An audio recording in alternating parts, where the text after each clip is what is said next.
How do you break free from discontentment? How do you cure the contentment crisis that we're currently experiencing in America? We've seen the cause. We've seen the cost, and now we're going to talk about the cure. There's a cure for the discontentment that we've been experiencing as we've looked at each other's social media feeds and we scrolled and thought, I wish I had that meal.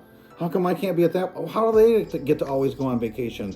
Why do they have such a big house? Honey, can we get a new dog? Like all the stuff that happens. What is the cure?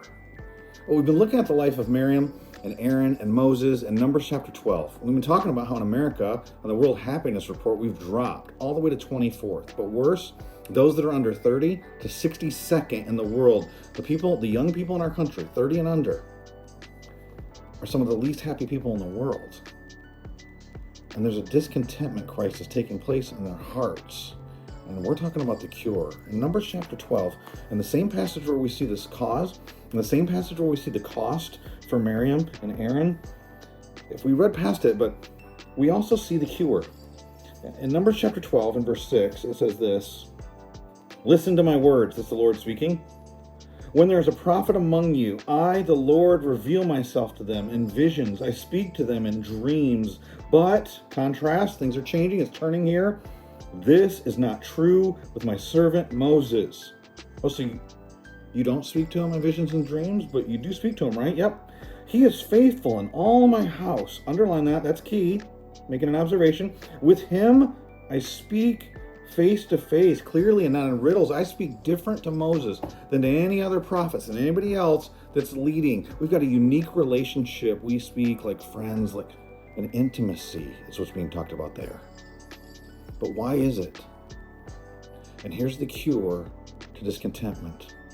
It's not getting everything that you want. The cure comes from presence. See, Moses didn't chase the spotlight. If you know his story, in fact, he didn't even want the platform that he had. He's the one who's, bring Aaron. Let's have Aaron come into this deal. Miriam's there too, and she's got a platform. They've got incredible blessings. They can't even see it. They can't even be grateful because of all the grumbling as they're looking at Moses' life, and they want the stuff that he has. But Moses wasn't chasing the platform. He wasn't chasing the spotlight. Moses was chasing after God's presence.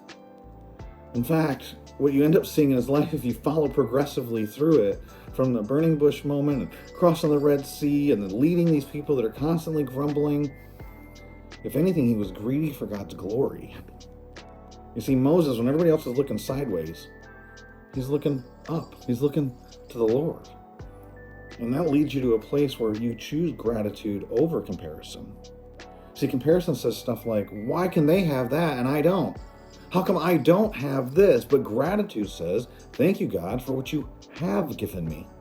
There's a trust that comes in gratitude where you recognize that all the good things that are in your life actually came from God, and he gave them to you for a reason. One will drive you to God. The other one drives you away from God. One will drive you to contentment. The other one drives you away from contentment. You see, the seeking of God's presence brings a spirit of gratitude in your heart, and when you're grateful, it transforms what's happening inside. Like the leprosy that was eating Miriam from the inside out, there's a healing that comes from the inside out. It stops us from looking sideways somewhat, not the comparisons, but instead, you're seeking the one, not because of the gifts that he gives you, because of who he is. And you start to practice his presence on a daily basis, and you start to realize just even being able to relate with God, that alone is a reason for gratitude. And so if you think about what's happening, Moses is able to focus on his assignment. Miriam and Aaron, they can't even focus on their own assignment because they're so focused on what's happening in Moses' life. Is there anybody like that in your life that you watch them and you're seeing what's going on in their life so much you're not even asking God what he wants? You're telling God you want what's in their life, in your life, but you're not asking God what does God want for your life. See, Moses isn't looking around wishing his life looked like somebody else's. Moses is looking up. Moses is looking to God. And that's by design. See, when you lock in on what God has for you, just like when Jesus is walking on the beach with Peter and John, and he's just restored Peter, and he says, this is what's going to happen in your life, Peter, at the end of your life. And he's going, what about John? And he says, you look at me. And then in Hebrews it says, fix your eyes on the author and perfecter of your faith. It's the mistake Peter made when he got out of the boat and he got to do the one thing that no other human's ever done. He walked on water. How wild is that? When he took his eyes off Jesus, he started looking at the circumstances around him, started looking at the chaos in the world, and man, I wonder if anybody else in the boat had a righteous jealousy. I wish I was out on the water. Or were they thinking, oh, Peter, such little faith. Peter, you had more faith than them. You got out of the boat. So here's the cure. The cure to discontentment is to focus on God's presence over your placement, wherever your position is in life and the things that you have. But then when you do look at what you have, choose gratitude over comparison. Not is it more or less than somebody else around you. God, thank you so much for what you've given me. And then what ends up happening is you walk in faithfulness over envy, and it transforms you from the inside out. It's a healing balm in your life when you grow in gratitude. Gratitude is how God produces great people.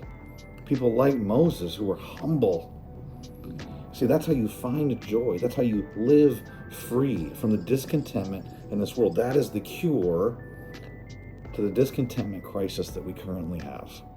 And that wraps up our series on contentment. If it spoke to you, I hope you'll share this with somebody else. Hit the like button. If you're not already subscribed, subscribe.